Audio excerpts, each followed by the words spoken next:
And get started. My name is Emily Murdoch. I am the Volunteer Services Manager for the Northeast, but this presentation is intended for all of our troop leaders, new and experienced, no matter where in the council you are. So if you're not in the Northeast and I'm not your Volunteer Services Manager, that's okay. This will still be relevant. Megan Cheresnatsky is the Volunteer Services Manager for the Northwest, and she's also on the call right now. She is going to help manage the chat box. So if you put a question in the chat box, she'll be able to read it. So I am going to mute all of you at this point. That will kind of help with the feedback. It'll just be a more clear presentation. There are question slides at the end of every section, so I'll unmute you then and you can ask questions through your microphone or your phone then. But if you have a question in the middle of a section, feel free to put it in the chat box so you don't forget, and then Megan will make a list of them and we'll address them then. Okay, so this training is going to go through first the council finance policies, and then the rest of the training will be through different pieces of the actual finance report. So first we'll go through the guide or the instructions page, and then the worksheets. That's where you itemize each income and expense. Fourth, we'll go through the finance report summary page, which is basically the cover page or the summary page, and the reconciliation worksheet. The fifth thing we'll go over is a new section, so I'm really glad each of you have joined us today.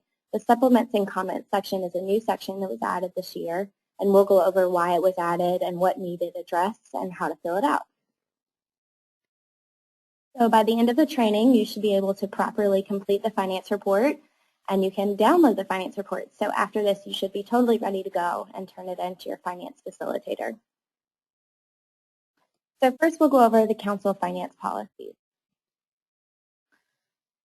Volunteer Finance Policy 1 says that any registered Girl Scout volunteer who assumes stewardship of any Girl Scout monies within his or her jurisdiction is accountable to the council for those monies, and the monies shall be held in a checking or interest-bearing account at one of the following banks: First Citizens, BB&T, Stellar One, Union First, Bank of Botetourt, or First and Citizens.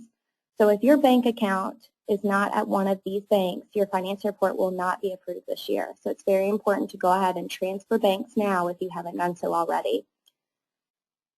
VF2 talks about how many people need to be signers on the account. The policy requires 2 adult signers on all Girl Scout bank accounts, but the gray box below is what we want to highlight for you today. The gray box states that on troop accounts specifically, there have to be 3 signers, 2 of whom are troop volunteers. So this is most traditionally your leader and your co-leader, but it could be also a troop treasurer, and then a community finance facilitator. So if you do not have a finance facilitator currently on your bank account, again, your report will not be approved this year. So it's important to add a finance facilitator.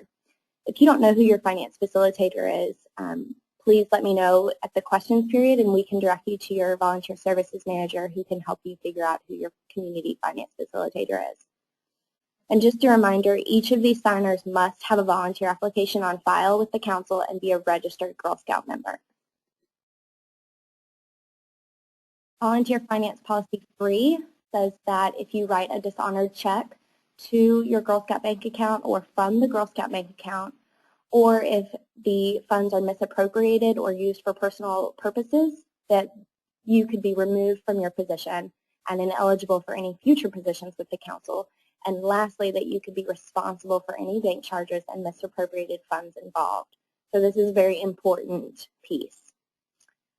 VF4 says that troops not re-registering by December 1st must send any unused funds to council headquarters. These funds are then kept for 1 membership year in case the troop re-registers. That way, if the girls earn the money and they later decide that they do want to continue meeting as a troop, the money is still available to them. If they do not re-register within that membership year, then the funds are used as startup resources for new troops and scholarships for girls. Volunteer Finance Policy number 6 says that troops of registered Girl Scouts who participate in both council-wide product sales, so the nut and candy and the cookie sale, and who need to earn additional funding to carry out planned and budgeted annual program activities are permitted to conduct not more than 5 additional money-earning projects. So if your troop has a trip or an event that they are fundraising for and setting a goal for, and they have participated in both the nut and candy and the cookie sale, they could do a bake sale or car wash, for example. But if you look at the notes, these activities should not occur in the same time frame as the product sales. So it would have to be outside of the cookie sale and outside of the nut and candy sale. Volunteer finance policy number 7 pertains to contributions made to the council being tax deductible. So if you had any donations made to your troop, this would be an important finance to refer to. Important policy, excuse me. VF8 is an interesting one that's worth highlighting. Adults may not conduct money earning activities under the Girl Scout name to support their own participation in an activity unless they have direct responsibility for supervising a group of girls.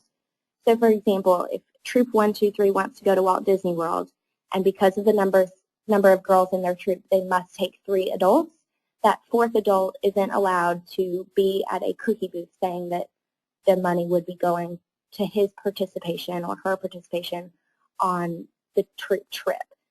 Only those 3 adults that are required to be going can fundraise, is the word that VF8 uses to support their own participation. That isn't to say that the troop funds cannot be used for that additional adult. That adult just cannot explicitly fundraise for their own participation. VF10 says that volunteers who agree to serve in positions requiring management of troop, group, event, camp, or product funds are required to report on an annual basis, which is why we're all here, because each of you will be reporting on your troop account annually by June 1st. So this is the policy that explains why we're all filling out this report. Just a reminder, the finance report, form number 4318, should be completed in four different scenarios for troop leaders. The first, annually by June 1st, which is why we're filling it out now. The second is when there's a change in troop leadership. So if you have a leader who is moving in December and another woman or man is taking over the troop, that retiring leader needs to fill out a finance report to account for the money during her leadership. The third point is when a troop group disbands. That's within 30 days of their last meeting. And then when a troop merges or divides. And in this instance, we ask that you talk with your finance facilitator or your volunteer services manager for more guidance and information. And then the 5th bullet point does not pertain to troop leaders, but rather pertains to those volunteers who are running camps, events, series, or virtual programs. Okay, so at this point, I'm going to unmute you and see if there are any questions. I don't have any so far. So so this is Jennifer. I have one question about turning in the form when a leader retires. Yes. Our troop has 4 leaders, and there's a possibility that one leader may elect to not re-up in the fall, and we would go down to 3 leaders. Would we need to turn it in? Does it matter whether or not she has responsibility over the financials? That's a great question. Would we need to turn it in anyway? That's a great question. So that policy is put in place for those leaders who have the primary responsibility of the troop account, or for those leaders who are signers on the account. So no, if she doesn't necessarily fill out your troop finance report or work with the finances, it wouldn't be necessary for y'all to complete a report before she retires. Okay, thank you. Good question. Are there any others? Great. I'm going to mute you again, and then we'll continue on. Okay, so step number 2, we're going to go over the instructions for the finance report. So this is the actual first page when you download the finance report, and it has instructions for troops and for finance facilitators. So these are the instructions that you'll be following when you fill out your report. The first step is that the finance report is used for annual reporting. We all know this. This is why you're here. The second is that you enter the beginning balance on worksheet 104. You only have to enter your beginning balance once, and it will auto-populate throughout the rest of the report to make it easy for you. And the beginning balance is the ending balance from last year. So it's the the amount or the balance of your bank statement at the end of last year's finance report. If you're a new troop this year, this number will be 0. The third step, this workbook can be signed and emailed to the finance facilitator this year. You can still turn in a paper copy if you prefer that, but in some communities, the finance facilitator has offered to accept them via email. If you do it via email, all of the receipts and the bank statements that are required to be submitted with it also need to be scanned. We also ask for security purposes that you only include the last 4 digits of the bank account on any materials that are being emailed, just so that we're being sure that we're safe with all that information. Okay, step number 4 says to draw a line in the Girl Scout checkbook to indicate where you ended the reporting cycle. This will help you next year remember what your ending balance is. And then step number 5 is not relevant to everyone this year, but if a troop is disbanding, merging, or dividing, contact the finance facilitator for further assistance. There are some other instructions on this page. They are for camp directors, event, series, travel, virtual, pathway facilitators. So these instructions are not for you. So you would only need to pay attention to steps 1 through 4 if you are doing this report exclusively as your annual finance report. If your troop is disbanding, merging, or dividing, you'll have to look at step number 5 and talk with your finance facilitator. So important notes before you get started on your finance report. There should be a receipt for every single expense on your finance report. If a receipt's lost, we ask that you submit a copy of that month's bank statement that indicates the transaction. You highlight the transaction and write exactly why the receipt was lost, what the money was used for, and we can also write this on the additional comments page, which we'll look at further in the presentation. If a financial report is not correctly reconciled, please know that we may ask for all of your bank statements for the current membership year to further audit the troop account. The person managing the Girl Scout bank account should retain copies of the finance reports, receipts, and bank statements for a minimum of 3 years. This is a repeat from what we talked about earlier. Please draw a line in the Girl Scout checkbook to indicate where you ended the reporting cycle. Then begin a new reporting cycle with new finance report worksheets after that balance. This will be your ending balance and it will be your beginning balance for next year. And then lastly, please remember that the annual finance report summary and the worksheets should be shared with your girls and with the parents to encourage financial literacy in a girl-led environment. Okay, I'm going to unmute you. Are there any questions about the instructions for the finance report?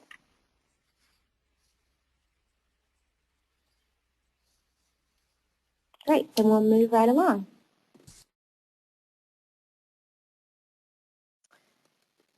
Okay, now we're getting into the real meat of the presentation, and this is reviewing the finance report worksheet. So things to remember before we look at the worksheets themselves. All worksheet entries should include the full date, so please include the month, the day, and the year. Remember that you may have multiple months. For example, you may have 2 Junes in your finance report, so please remember to put the year for that reason. Please put the method of payment, so write if it's a debit, a check, or cash. Please do refrain from using cash when all possible. It's difficult to keep up with receipts for cash. It's difficult to keep up with the actual change. So we hope that you would use a check or a debit card whenever possible. Okay, the second section, do not bundle deposits or expenses. Bundle is kind of a Girl Scout buzzword for combining your deposits or combining your expenses on the report. So this is an especially popular trend during our product sales. During product sales season, we would hope that you make separate deposits per girl. So if you received money from 5 different girls at your troop meeting on Tuesday night, when you go to the bank on Wednesday, we would hope that you would make 5 different deposits. And then on your finance report, you would list 5 different deposits for that day. And these deposits would be listed by girl, such as you can see this deposit on February 15th for Emily Lee, 152 boxes, for example. Of course, this is probably something that you wish you heard in January before the cookie sale started. So if you've already bundled your deposits, It's okay. We'll figure it out. What you can do is write the deposit total in the income section, and then in parentheses in the description, write how much was given by each girl. This is a good way to keep up with how much each girl paid and when her money was deposited, so it helps with the bookkeeping of the troop. Lastly, please remember to label each worksheet page. Your finance facilitators are collecting 4 worksheets from every troop, and there are multiple troops in their community, so it's a lot of paper, and sometimes the sheets get messed up and mixed up, and so if you write at the top of your finance report worksheet your community and your troop name, that's very helpful to your finance facilitator as well as to your council staff. Okay, we're going to talk through a couple of examples. So Kathy co-leader purchased glue sticks for Troop 1234 using her personal credit card, but decided not to be reimbursed from the troop account. Do you record this on your troop finance report? So I've unmuted you so you can respond.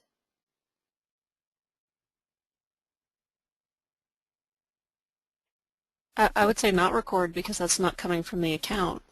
Great, that's the correct answer. No, the glue sticks wouldn't then be considered a donation, so you don't need to write them on your troop finance report since that money didn't come out of the account. Great. Okay, so what if Lucy Leader is standing at the food line checkout? Half of her purchases are for the troop camping trip, but the other half is for her personal family use. How should she pay for the items? Separate. Yes, separate transactions. There are multiple reasons we hope that this is done separately. First, it protects the leader from using their personal funds and not reimbursing themselves. Number 2, it protects the leader from losing her receipt by mistaking it for a personal receipt. And lastly, it prevents the appearance of misappropriated funds when your receipt is turned in. Okay, Kathy co-leader turns in her receipt for thinking day materials to Lucy Leader and asks to be reimbursed. How should Lucy reimburse her? A troop check. Bravo! With a troop check. Volunteer or parent reimbursement should always be done this way.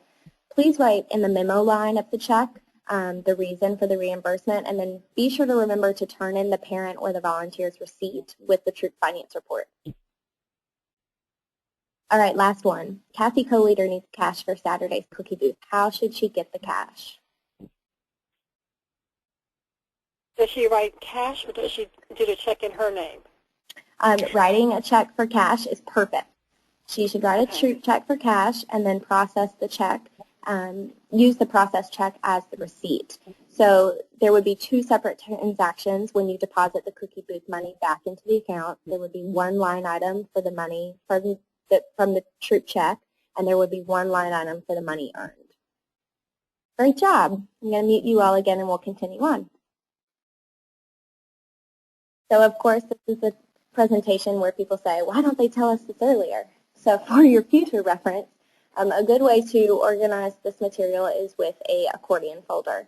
You can label each tab with a different month and make sure all your receipts, your deposit slips, and your bank statements all end up in the corresponding spot. This makes doing your finance report in May much easier when you remember exactly what the receipts from October were, for example. Also, be sure to label your receipts for Girl Scout purchases. Doing it at the time of purchase is a wonderful habit to get in. So writing GS or Girl Scouts at the top of the receipt while you're standing at the checkout line or when you get into the car is a good habit. It helps you to keep from losing the receipts. And then lastly, you can staple your receipts to your monthly bank statement. This helps you identify more quickly if you've lost a receipt and what the receipt is lost for. So it's easier for you to remember to itemize those items or to go and ask for the vendor to reprint a receipt rather than in May when you're completing the finance report realizing you've lost a receipt from October and not remembering what the money was spent for at all. Okay, so we'll actually look at Worksheet 1 now. Worksheet 1 has these different categories. Your registration fee, your dues and fees, Take Action projects, and the World Friendship Fund and the Share Family Partnership. So your beginning balance, as we said earlier, is the ending balance from last year. So wherever you left off. If you're a new troop, this balance will be 0. So you'll enter it in here where you see the yellow box, and then it will auto-populate throughout the rest of the worksheet. If you don't know your ending balance, please contact your volunteer services manager, who should have it on file from your last year's report. Registration fee is one of the other categories on this worksheet number 1. If you collect registration fees from parents, then you would indicate this as an income. So your registration fee is your membership registration fee. So you should have a registration fee for all of your girls and any adults participating with your troop. So if the troop pays for the registration fees and parents do not pay it, then no income would be indicated, but it would be an expense for every girl and adult. If your parents registered girls online through eBiz or paid GSVSC directly, then nothing would be listed in this section because no money would have come into the troop account or gone out of the troop account for registrations.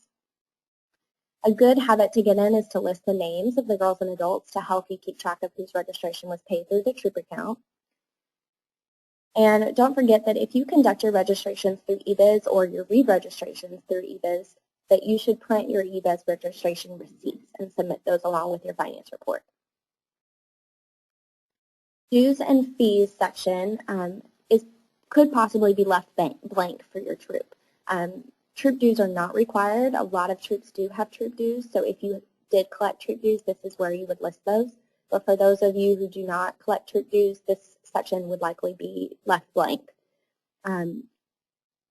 Again, it's a good habit to get into to name the girls to help you keep track of who's paid their troop dues. The Take Action section, this is for all of your service projects, your bronze, silver, gold award projects also. Any monetary donations given or received for your service projects or your Take Action projects should be listed here. In this section, it's specifically helpful for you to list the different projects that these expenses and incomes were associated with. So if your troop has multiple service projects, be sure to write which service project that income or expense was for. This helps the troop budget for the next year. So if you feel like your troop will annually do this gardening project for the schools, be sure to write all the incomes and expenses associated with the gardening project so when they do it next year, they're better able to budget for it. Okay, the Juliet Low World Friendship Fund and the Share Family Partnership are combined into one category box. Share stands for Share Her Annual Real Expense. As you know, the membership fee is $15, but the real cost of Girl Scouting is over $200. So Share helps to subsidize that cost down to a reasonable membership fee for girls. You may have parents or your troop or other individuals may donate to your troop on behalf of Share, so that money would be listed as an income, and then when it is donated from the troop account to the council Share program, it would be listed as an expense. Sometimes families donate to Share directly to GSVSC. If they do that, it wouldn't be listed on your finance report worksheet. The World Friendship Fund is very similar. If money is collected for the World Friendship Fund, it would be listed as an income, and then when it is donated, it would be listed as an expense. All right, worksheet number 2 is for the nut and candy and the cookie sale. We've talked about bundling. Please list the deposits by girls' individual sales. But if only one bank deposit is made, label the deposit slip with the girls' names or the booth information, and then separate out the funds by girl or booth in this section. Please don't list the unsold nut and candy product as an expense. This is something we saw a lot of last year, and it is why we added the supplement and comment section that we will look at later in the presentation. When you list your unsold product, you are listing it twice because you list it in your check to GSVSC. So there's no need to list your unsold product. The cookie sale tips are very similar. It encourages you not to bundle your deposits, not to list your unsold cookie. And remember that you can look at your SNAP and your Nutty reports if you did bundle your deposits to remind you how many boxes were sold by girl. Also, when you download this report from the website, all of this will auto-calculate for you. So you will not have to do any of this math, which is a really nice perk. All right, worksheet number 3 is for your activities and your supplies. This is usually a very healthy section for all of our troop reports. Incomes and expenses for troop activities such as events you attended, travel, or camping trips should be listed here. The last bullet point on the right-hand side says to not bundle these transactions either. Sometimes we'll see a troop leader say, Camp Sacagawea camping trip, and she'll list a total amount rather than itemizing the different transactions that added up to that total amount. Please do itemize it. We'll be looking to match the receipts with the transactions on the finance report. So if there is a receipt for Sam's Club for $45, but that is not listed on the finance report, it's confusing to figure out where that receipt feeds into. Supplies, this is for your crafts, your journey requirement materials. This is oftentimes a healthy section on finance reports as well. All right, and the fourth and final worksheet is worksheet number 4, recognitions, insignia, uniforms and books, money earning projects, financial aid, scholarships and donations, other, and the expense and income summary. So your recognitions, insignia, uniforms, and books section. Sometimes a troop will have parents pay for uniform pieces. If your parents pay for uniforms or journey books or recognitions, then that money would not be coming through the troop account unless you had the parents pay the troop and then the troop bought the materials. So this box is very similar to the registration fees box. If the parents pay for it directly through GSVSC, nothing would be listed here. If the troop pays for it exclusively without parent reimbursement, it would be listed as an expense. Or if the parents pay the troop and then the troop buys materials, it would be listed as both an income and an expense.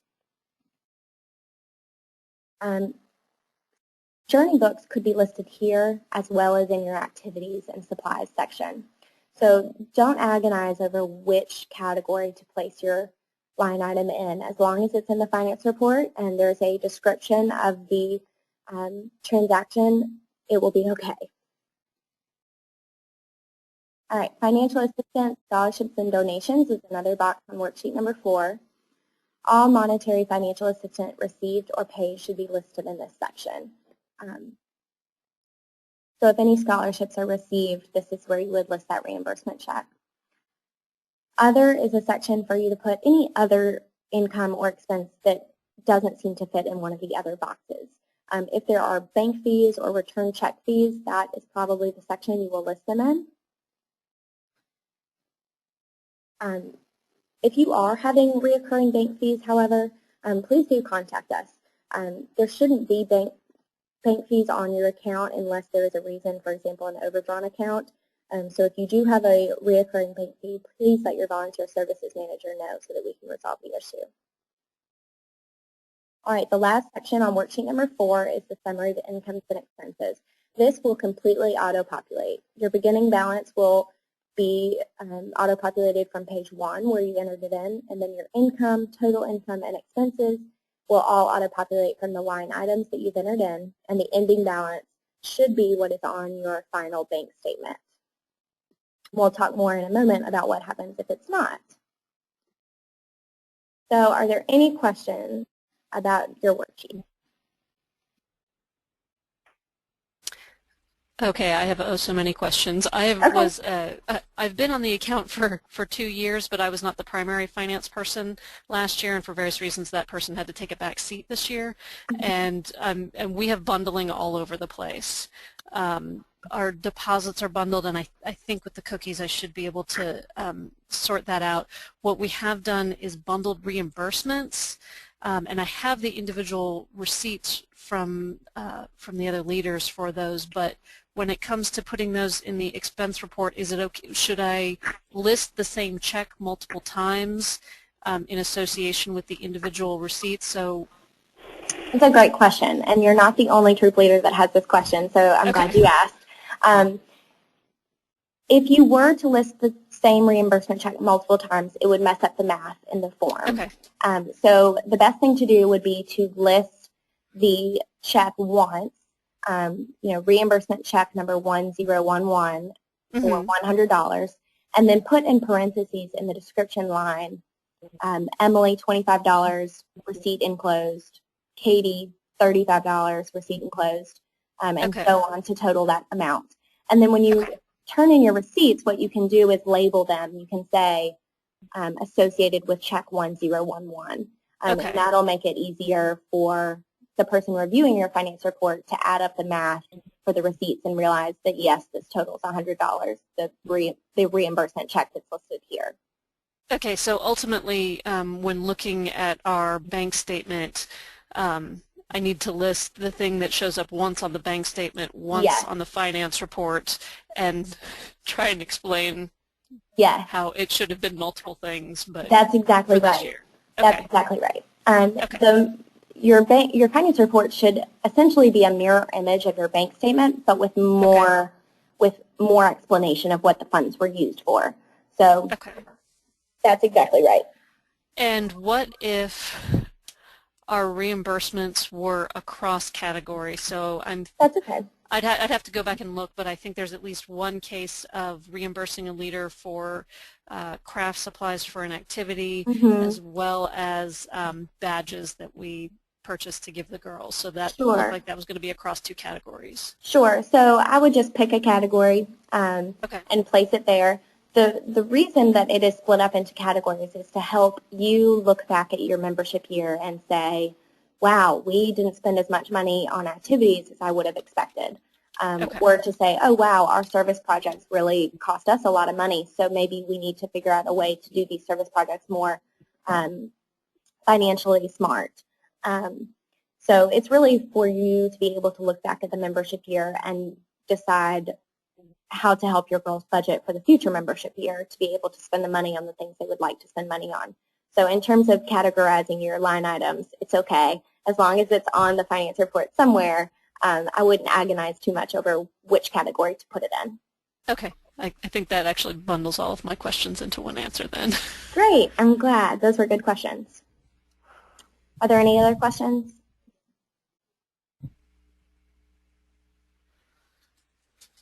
Awesome. So we're over the halfway mark. So I'm going to meet you all again, and we'll head down the second slide. Okay, step number 4. This is your finance report summary page and your reconciliation worksheet. So the finance report summary page is essentially the cover page to the finance report. It's not the first page in the finance report, but it kind of acts as a bird's eye view of everything that's included. So I'm going to highlight this section is going to auto-populate. All of the line items that you included in worksheets 1 through 4 will automatically total within your worksheets, but will also automatically populate this section. So you will not have to do any math if you download the workbook from the website, and this section will be completely finished for you. However, you will need to fill out this section here at the top. This section asks you who's completing the form, what membership year is it, what age are your girls, and why are you completing the report. Likely all of you will check the box end of fiscal year. So you're submitting to your finance facilitator before June 1st. You'll also have to complete this bottom section. The bottom section asks you about the bank name, where the account is, what the account number is, and remember if you're submitting it electronically by email, only to give the last 4 digits. It will also ask you how many people are signers on your account. So this is the section the finance facilitator will look at to be able to determine if the bank account is at a council-approved bank and if you have the correct number of signers. This bottom section you will not complete. I'm sorry that I drew the little green line right there. So this bottom section, this box is for finance facilitator or staff use only, and that's to approve the account finance report. Okay, so your reconciliation worksheet. Your reconciliation worksheet is used to reconcile the ending balance on the balance of last month's bank statement to your finance report. So if for some reason the finance report and your bank statement do not match, this is where you would explain it. So the first thing you would do is you would enter in your ending balance on your last month's bank statement there. Then if you had any outstanding deposits, for example, you had a check in your purse from a parent who still needed to pay, and it is May 31st, and you are turning in this report, but you are going to cash this check tomorrow, and you've included the check in the finance report, you would put the outstanding deposit here. If you had written your cookie check, for example, to GSVSC, and it had not yet cleared your bank account, but you had listed it on your finance report worksheet, then you would list that outstanding withdrawal here. And these outstanding deposits and withdrawals will automatically populate into this box, and it should reconcile to show that the finance report and your ending balance on your bank statement matched. So once the difference here is $0, you can turn it into your finance facilitator. If for some reason you can't figure out why the difference is off, feel free to contact your finance facilitator and ask them for the help. Oftentimes, there is a typo somewhere in the report. You put $50 instead of $60, for example, so that may be the difference. So this is a good tool because it helps us reconcile. So here's an example of how that may work. Troop 1234 submitted the bank statement with an ending balance of $5,908.74. So you see they put this here with this green arrow. The troop had no outstanding deposits, but they did have one outstanding withdrawal of their cookie check. It had not yet cleared when they turned in their March bank statement. So when the troop enters their outstanding incomes and expenses, the account total will automatically populate. This does the math for you. And then it tells them that their account total actually does equal the ending balance, so the difference is 0. All right, are there any questions about your reconciliation worksheet?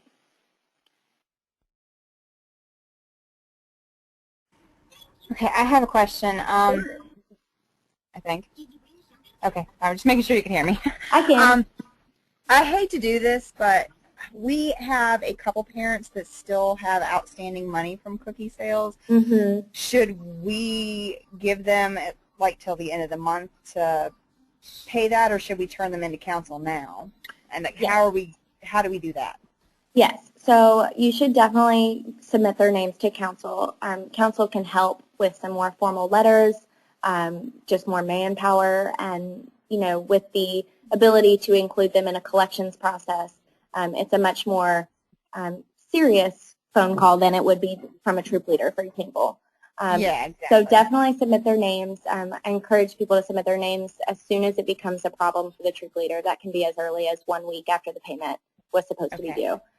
So the way you submit a name is by contacting your volunteer services manager. Okay, and then once we get to filling out the finance report, if this money still has not been collected, how do we reconcile that? Yes, that's a wonderful segue into our final section.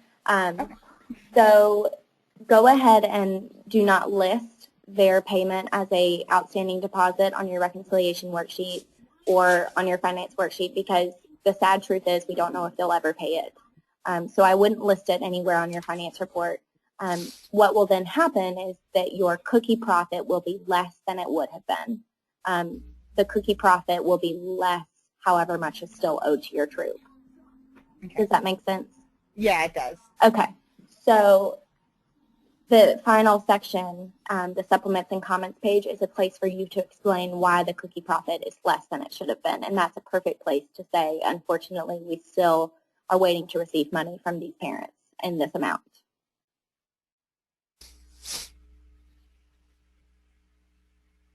Okay, does that answer your question?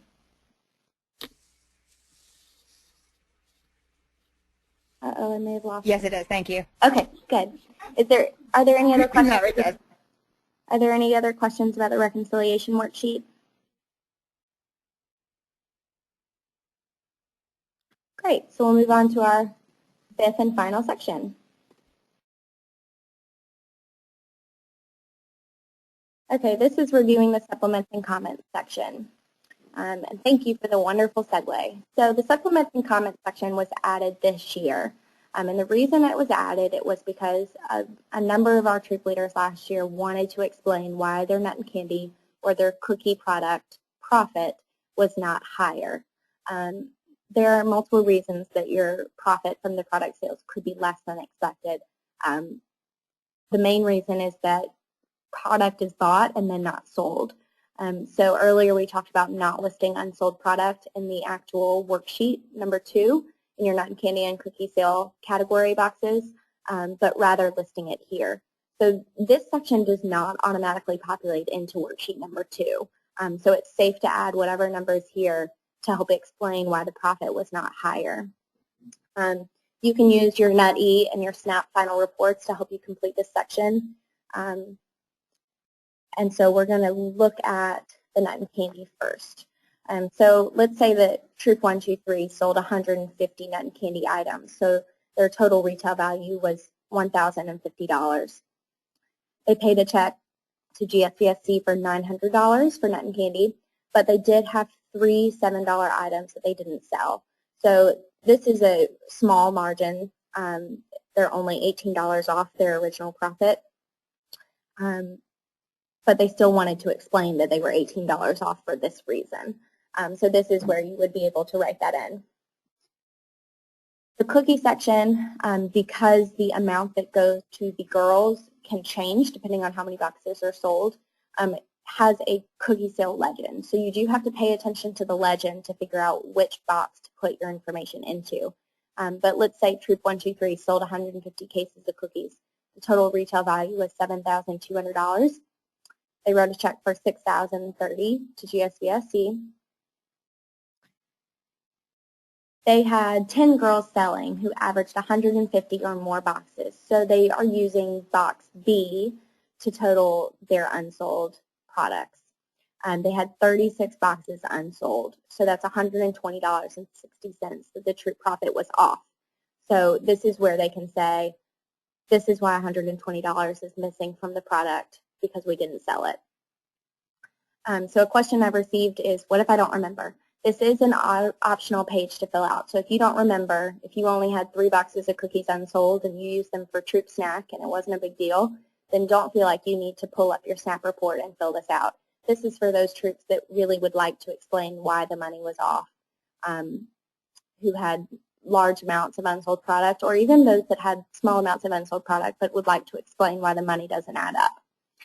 We encourage everyone to fill out this form. It's easier for our finance facilitators to look at this form rather than call you and ask why the money was off $120. So it is helpful to your finance facilitator if you do fill out this form. There is one other section on this page, and it's the additional comment section. So this is where you could list that you were off $120 because parent didn't pay $120.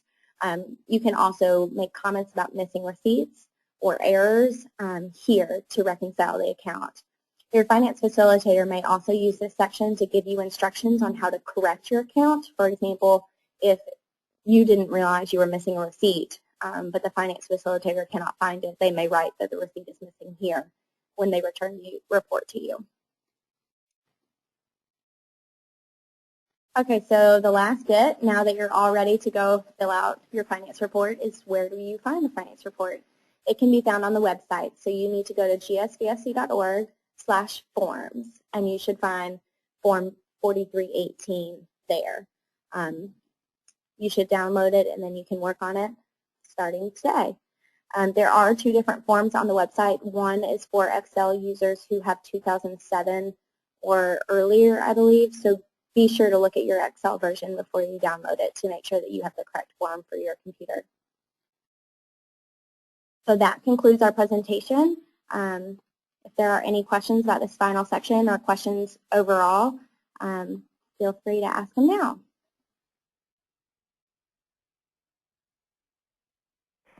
Emily, it's Cassandra. I have a question. Sure. I don't know if this applies at all, but what do people do with the unsold, like say we have nuts and candy that's unsold? Can we donate that like to the food closet, and then do we then account for that on the sheet as we made a donation, or it just disappears? That's a great question. So yes, you're willing to donate it. A lot of troops use it as troop snack for the remaining weeks. You can do with that product what you would like.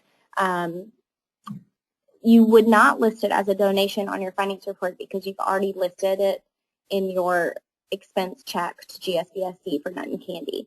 So if you listed it as a donation, it would be counting it twice. Okay. Good question.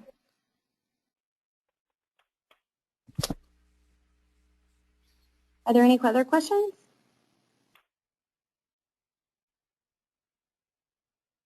Okay.